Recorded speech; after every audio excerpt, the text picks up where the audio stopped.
You smile when you don't want to. You say yes when everything inside you is screaming something else. You laugh at the right moment, soften your voice, make yourself smaller so the room stays comfortable. So they stay comfortable. And you're so good at it. How could you become? How seamless. How the mask fits so well now that sometimes, in the quiet, in the 3 a.m. dark when the performance is finally over, you press your fingers to your face and you can't quite tell where the mask ends and where you begin. This is not a story about villains. This is a story about something far more disturbing, ordinary people in ordinary rooms doing ordinary things that quietly, invisibly, systematically erode the reality of someone. And the cruelest part? Most of them don't even know they're doing it. There is a particular kind of exhaustion that has no name in polite conversation. It's not the exhaustion of hard work. It's not even the exhaustion of grief. It's the exhaustion of constantly recalibrating your own reality to match what someone else needs. Of monitoring a room like a soldier monitors a minefield, scanning for tone, for tension, for the subtle shift in someone's jaw. That tells you the atmosphere is about to change. You learned this early. Maybe it was a parent whose moods moved through the house like weather, beautiful and warm 1 hour, cold and devastating the next, with no forecast.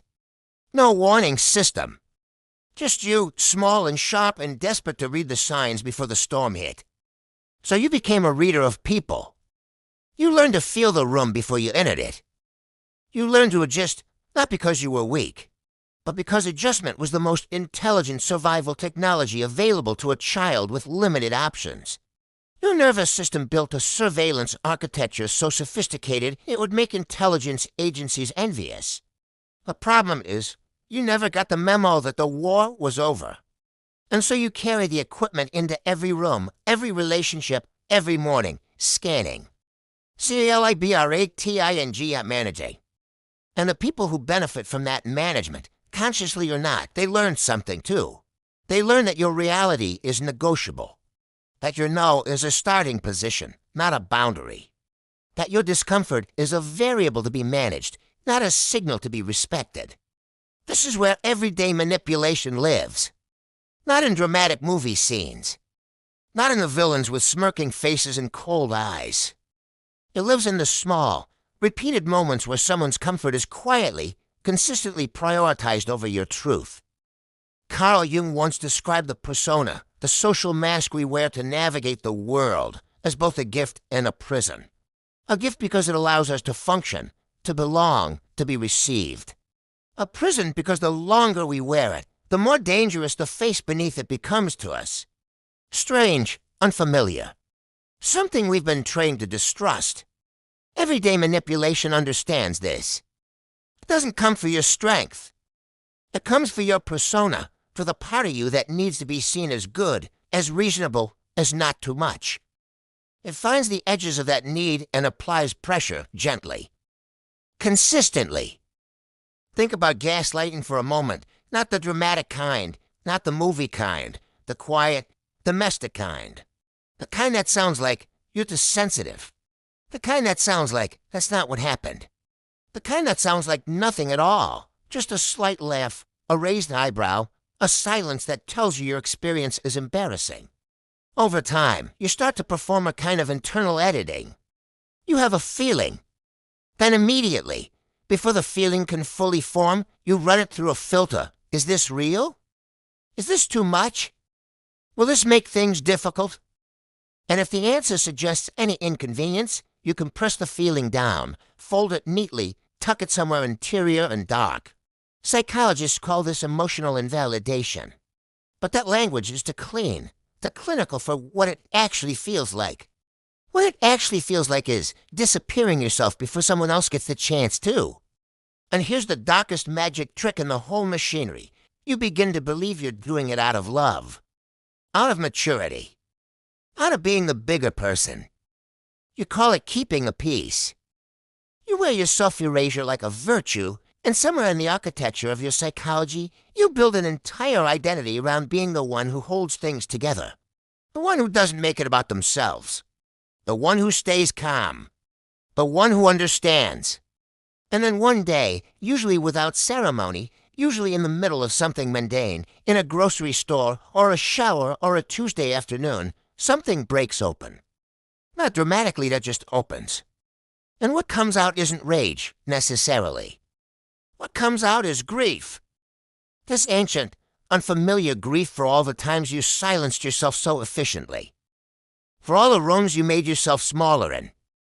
For all the conversations where someone's comfort sat at the table and yours didn't get its share. You start to notice patterns you couldn't see before.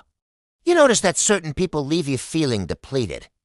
Not because they did anything dramatic, but because every interaction requires you to be slightly less yourself. Slightly more accommodating. Slightly more available to their version of events than to your own. You notice that you apologize for things that aren't your fault with a fluency and speed that suggests deep practice. That you feel responsible for other people's emotional regulation in a way that other people don't seem to feel responsible for yours. You notice that disagreement feels dangerous. Not intellectually, you know it's fine to disagree, but in your body, in the ancient animal part of your nervous system. Conflict still registers as threat, as abandonment, as evidence that you've failed. This is what everyday manipulation leaves behind. Not bruises. Not evidence. Just a nervous system that forgot what safety felt like. But here is where the story turns. Because everything I've described, the hypervigilance, the people reading, the emotional editing, the mask wearing, none of it makes you broken. None of it makes you weak. Makes you adapted. There is a profound difference between those two words, and the distance between them is where your healing lies. You adapted because adaptation was intelligence.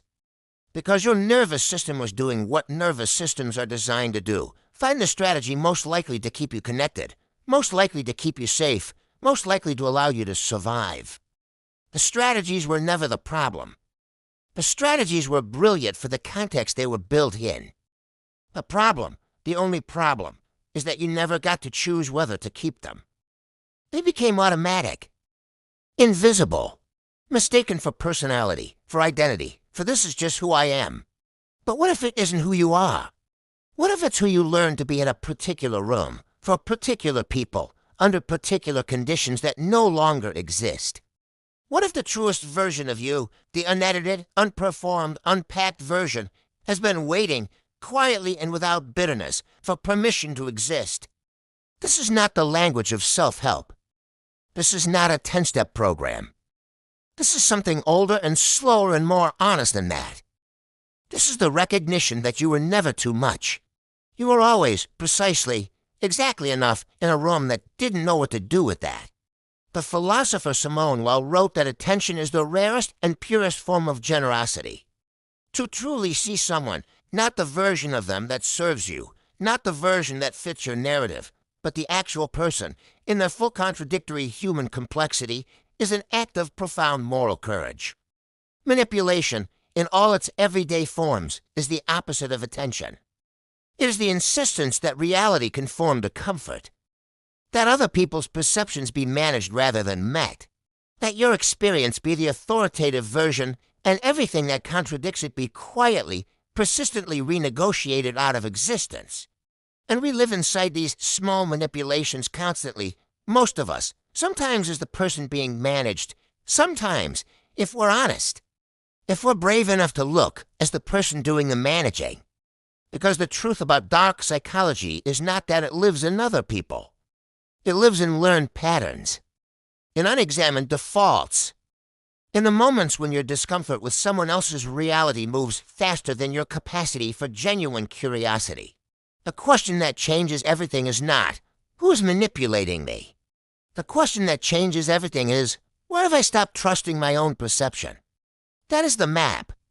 That is the territory worth exploring. Not with urgency. Not with self-prosecution. But with the slow, difficult, necessary willingness to sit with what you actually know versus what you've been told to know versus what it's been more convenient to believe. Because your perception is not the problem. Your perception was always the most important thing in the room. It was simply the thing that certain dynamics needed you to doubt. You smile when you don't want to. Maybe still. Maybe today, even.